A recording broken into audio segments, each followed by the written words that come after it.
Did you know there was originally a ride planned for the Germany Pavilion in Epcot? Keep listening and I'll fill you in on it. Welcome to Pop Culture Passport, your ultimate guide to quirky and cool destinations across the US.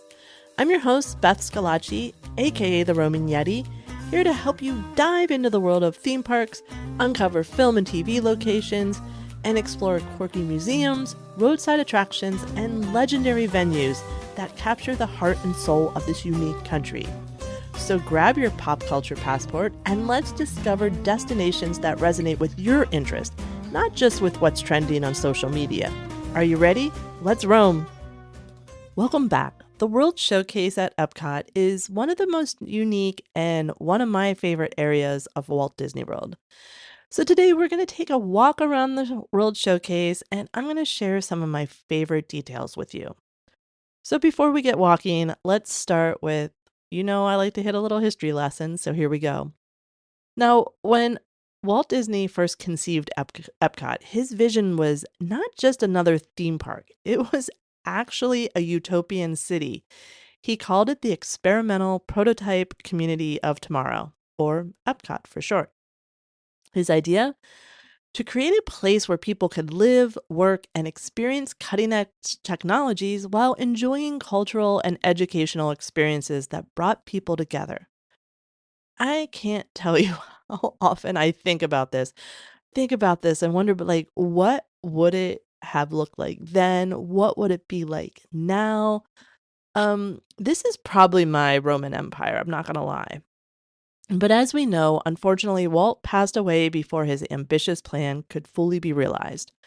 However, Disney Imagineers took his ideas and reimagined them, eventually deciding to focus on two key themes: innovation and world culture. Now, these ideas became the foundation for Epcot that we know today, and it was divided into the two main sections: Future World, and the World Showcase.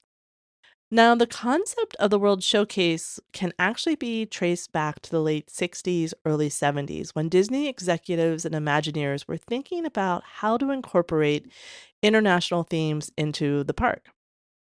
They wanted to create pavilions that represented various countries through architecture, dining, and entertainment. And basically, they were trying to offer guests the chance to, explore the world in all in one place. But getting the international participation was not easy. Disney needed financial and creative backing from the countries that they wanted to feature, and as you might imagine, many were a little hesitant to invest in what they really saw just as a commercial project. Some countries eventually got on board, so Disney moved forward with a modular pavilion concept that allowed countries to join later if they wished. So that's why, if you look closely, some pavilions like Italy and Japan actually sort of have some extra space around them. So these were designed to make room for future expansion. Now, one of my favorite stories about World Showcase and Epcot in general that we were told during a backstage tour was that there were two groups of Imagineers that were working on Epcot. One group was working on World Showcase and one on Future World. And they had an upcoming presentation, and they just really hadn't worked the two teams together on sort of how to combine the two. So when it became time to present, they basically just pushed the two tables of models together, and that's what we have now, we have Future World and World Showcase. So, basically, the putting together of two table models is how we got the layout we have now. Um, which when they told us, I it was just so funny. Like, you think there's so much planning that goes into these things, and sometimes a little bit of it is just, just happens and deadlines come. So, when Epcot finally opened on October 1st in 1982, the World Showcase featured nine pavilions. It was Mexico, China, Germany, Italy, the American Adventure, Japan, France, the UK, and Canada. And each pavilion was designed to give guests an immersive experience through authentic food, performances, and of course, architecture. However, some pavilions were planned but never built due to budget constraints or just a lack of sponsorship. Countries like Spain, Israel, and Venezuela were all in early stages of development, but they just never came to be. There were even plans for pavilions for Russia and Switzerland. Now, the Switzerland one, like, does that mean we could have maybe had the Matterhorn in Florida? That would have been so cool. Over time, though, the World Showcase expanded. It added two more pavilions, Morocco in 1984 and Norway in 1988. The Moroccan government actually helped design and fund their pavilion to ensure it was authentic. And Norway originally opened with a Viking boat ride that we all know and miss, Maelstrom, which of course was replaced by Frozen Ever After ride in 2016. And one of my favorite touches, and something that was sorely missed during the pandemic, is its cultural representative program. Now, this program brings people from each pavilion's represented country to work at EPCOT, and they stay for a year. And it ensures guests experience not just the sights and tastes of these countries, but also the authentic stories and cultures of the people who live there. When Julia was younger, we would have her pick a word, and then she would go to each pavilion. They had like a KidCot station, and she would have the cast members translate that word into their language. And it was just so fun to see them interact and learn a little bit about the culture from people that live there. And of course, another reason we love it is in the Italian pavilion, it's always the one place where we know they're going to pronounce our last name correctly, which is always just appreciated. So let's take that walk around World Showcase. And I'm going to share some of my favorite details with you. Now, for our purposes, we are going to turn left and start in Mexico. I know everyone says that that's the only way to do World Showcase, but you know what? I'm going to differ. Sometimes you have to hang a right to get a Guinness in the UK pavilion to get your day started. I'm sorry, it's just how I work. But here is a question for you. So, if you are coming in the World Showcase entrance in the back of the park, you're coming off the skyline or you're coming from Boardwalk, which direction are you turning? Are you turning left into the UK or are you turning right to France? So, let me know. Click on the send us a text link in the show notes and let me know because I'm very curious. But back to our walk. The first stop is Mexico, the land of margaritas and the Grand Fiesta Tour. Mexico's pavilion is almost entirely inside and it's set to look like night, which can be quite the transition on a sunny Florida day. Now, this is because in Mexico, night is the time for friends and family to gather in local plazas for socializing. And Mexico's plaza is known as Plaza de los Amigos. On one of the fun details of the pavilion is La Cava de Tequila. And no, I don't just mean for the margaritas, but the whole place is inspired by the cellars of Mexican haciendas. And inside, you'll see decor and artwork inspired by Mexico's history of tequila making.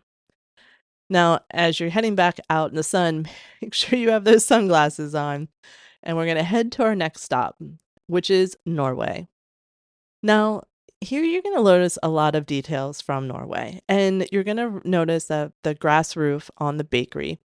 Now, grass roofs, also known as sod roofs or turf roofs, were once a common sight in rural Norway. And these date back to the Viking era when the majority of most structures had sod roofs. They offered homes advantages such as providing insulation and durability. I always say this name wrong, but the Royal Banquet Hall, the Akershus, in the Norway Pavilion is inspired by real Norwegian castles and fortresses. And now the hall is not based on a specific one, but the Imagineers really drew inspiration from various Norwegian fortresses and castles, incorporating elements like the stone walls, the turrets, and just the overall style.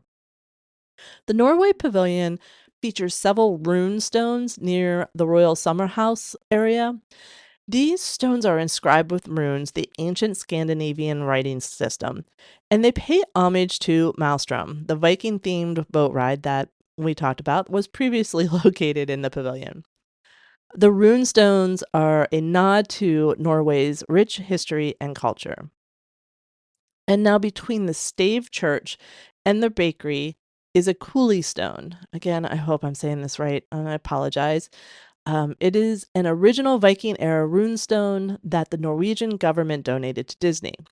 Now, the stone is significant in Norwegian history as it is one of the oldest written records of Norway. It dates back to the 9th century and features a runic inscription that mentions Norway and King Harald Fairhair. Now, after you have visited Olaf and heard Elsa sing Let It Go, it's time to head to our next country, China. Now, the large rocks that you will find in front of the China Pavilion represent the ancient Chinese belief of Shanxi, or mountain water painting. Now, this philosophical concept emphasizes the harmony and beauty of nature and is believed that contemplating unusual rock formations can bring inner peace and tranquility. Now, the rocks in the China Pavilion are carefully arranged to create a sense of harmony and balance, and they are meant to evoke a feeling of serenity and contemplation in visitors. If you've ever walked back in that area, it is very peaceful. It's a really great place to sort of get out of the crowd, and just have a serene moment to yourself. Now, the Temple of Heaven in the China Pavilion at EPCOT is actually a half-scale replica of the Temple of Heaven in Beijing. Now, this iconic landmark is a UNESCO World Heritage Site and symbolizes the profound connection between earth and heaven in Chinese culture. When we were in China, we actually got to visit the Temple of Heaven, and we learned that one of the unique features of it is it's constructed without a single nail. The builders used a complex system of interlocking wooden beams and joints to hold the structure together, and it just demonstrated the amazing advanced carpentry skills of ancient Chinese craftsmen. One other thing I loved in China, and they actually have represented it in the pavilion, is the Fu dogs. Which are Chinese lion dogs that protect buildings. And the lion dogs are typically depicted in a pair, and the male is holding a ball under his paw, and the female is holding her cub. The male lion is believed to represent power and courage, while the female represents motherhood and protection. And you can see these as you enter the store. So from China now, we're going to walk over the bridge, past the refreshment port, and land in Germany. On the right side of the pavilion, we're going to walk to the back of the quick service area. Now, I teased this in the beginning. This is where you're going to find a wall with a big mural on it. Now, if you just knock lightly on the wall, you're going to hear that it's hollow behind it. That's because that area was originally planned to be the entrance to a Rhine River cruise, a boat attraction that would have taken guests on a tour of Germany, which sounds so fun. I That's the one thing I wish there was in Epcot, just a few more rides, and that would have been a really, really beautiful one to see the scenery of Germany. Also in Germany, you will find 16 painted coat of arms on a wall, and this represents Germany's 16 federal states. And these coat of arms feature symbols and designs unique to each state, reflecting their history, culture, and traditions. Now, once you picked up something yummy from the Caramel Cucci, it's time to head to Italy. Now, I think we all have a habit of walking into one of the countries and heading into the pavilion. But when you enter Italy, I'm going to encourage you to walk out to the water. It's a beautiful view, and you're going to find gondolas that are actually replicas of real Venetian gondolas. Handcrafted by skilled artisans and feature the traditional Venetian style. Just please stay out of the water. Don't climb down on them. Some people have done that and have been banned, so I don't want any of my listeners being banned from the parks. Let's behave out there. The other fun thing I wanted to share is about one of my favorite restaurants in World Showcase, Via Napoli. So they make pizzas in their ovens, all named after volcanoes, and They import water actually from Pennsylvania for their pizza dough because that water is the most similar in mineral content to water found in Naples, which they do get the flour from Naples to maintain the authenticity, but it's just so cool then that somehow they figured out that the water in part of Pennsylvania closely matches that in Naples. So it's just, again, that going above and beyond for details.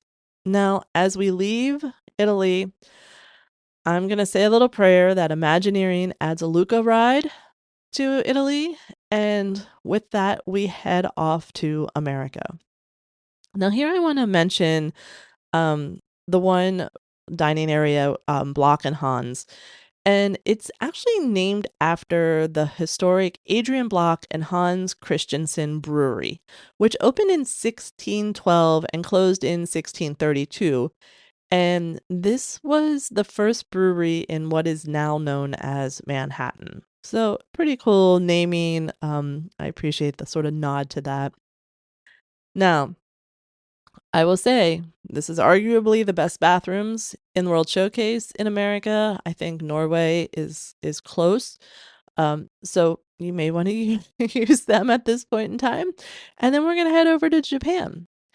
Now, here in Japan, you're going to find stone lanterns in the garden that are like ones that tea masters would use to guide guests to tea ceremonies. They symbolize tranquility, peace, and enlightenment. And the pagoda that is there in the Japanese pavilion has 5 stories. And that's because each one is representing one of the 5 elements in Buddhist philosophy: water, earth, fire, wind, and sky. This symbolism is a common theme in Japanese architecture and culture. And after shopping in one of my favorite stores in this park, we can head off to Morocco. Now, here we're going to visit the Fez house, and it's located in the courtyard and it represents a Moroccan home. If you approach the fountain, you can hear voices of the residents and listen in on their conversation. It's such a subtle but cool feature, and it's usually quiet back there, so you shouldn't have any problem hearing. The mosaics in the pavilion are said to have at least one flawed tile. Now, this is because local beliefs dictate that only Allah can create something perfect. I couldn't find the flawed tile because there are a lot of tiles there, but this practice is so consistent with Islamic beliefs, and I would imagine that that has been followed.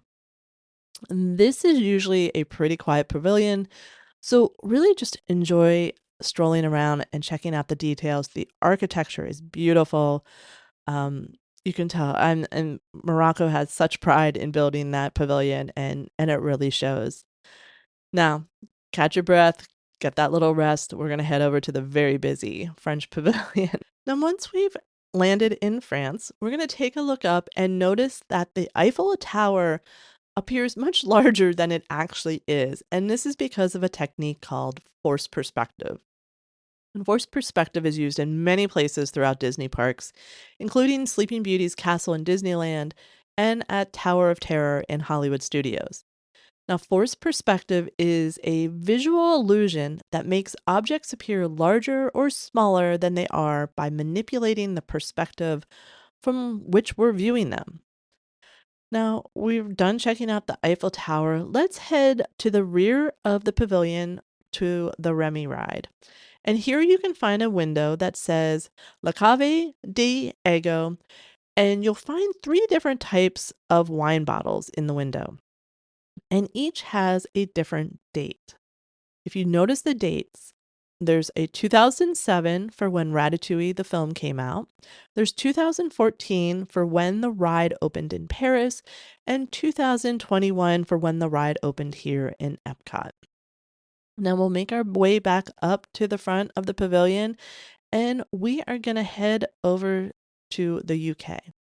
And we're going to take the bridge, and really, this is just a fun bit of symbolism going on here. So, the water that is going under the bridge represents the English Channel between France and UK.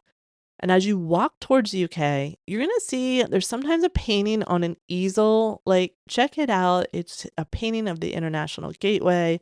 It's just a fun little, again, detail to check out. So now that we've crossed the English Channel and we're in the UK, there's a few things to check out here. First, take a look at the ornate chimneys on the buildings. They were painted with blackened soot to give the impression that they're still working. And this clever detail just really adds to the pavilion's authentic English village atmosphere. Now, the cottage where the tea shop is located is based on the Stratford-upon-Avon cottage owned by Anne Hathaway, Shakespeare's wife. This is a fitting tribute to the Bard of Avon and his connection to the English countryside. Last but not least, we are going to head over to Canada, where someday I hope we get a turning red attraction. Because, it took place in Toronto, so fingers crossed. Now, in the Canadian pavilion, you will find 3 Native American totem poles. The 2 on the right are made of fiberglass, but the one on the left is carved from wood and weighs over 700 pounds. The wood totem pole depicts 3 stories of the raven tricking the sky chief into releasing sun, moon, and stars from a chest. This is a well-known story from Northwest Coast mythology. And there you have it. That's our tour around the World Showcase in EPCOT. I know there are so many more features I didn't discuss, but these are some of my favorites. So let me know which one is your favorite, or also let me know what's your favorite one that I didn't talk about. Again, you can find the text us a message link in our show notes and share your favorites with me. I want to hear from you. For this week's Yeti's Pop Pick, I want to give a little update on what was said this past weekend at D23 in Brazil about Villain's Land. We didn't really learn much at all, other than they have created a long laundry list of villains that could be used for inspiration for the land, or maybe can't. There might be others that they haven't put on this list.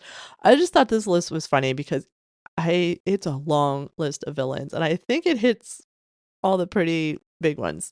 So here you go. It's the Queen of Hearts, Jafar, Evil Queen, Lady Tremaine, Yasma, Cruella de Vil, Captain Hook, Maleficent, Gaston, Mother Gothel, Ursula, Hades, Chernabog, and Maleficent Dragon.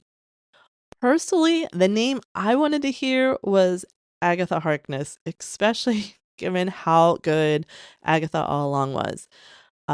How fun would it be to have a walk through Witch's Road? Oh, so good. I know there's an issue with Marvel and Universal, but I don't remember seeing her or anything related to her when we were at Islands of Adventure. So maybe it's doable. I don't know, but I think it would be cool. This is so interesting to me. I can't wait to learn more. I can't wait to see what they're doing. We're gonna have to stay tuned on that one. But with that, we add another stamp to our pop culture passport. I hope that this episode inspires you to get out and explore all that is quirky and cool, even in your own backyard. Follow, download, subscribe so you don't miss future episodes. Please tell a friend and leave a review if you like what we're doing. It really helps the show to grow. You can also follow me on Instagram or Facebook. Just search for The Roaming Yeti. So keep roaming and keep finding your fun.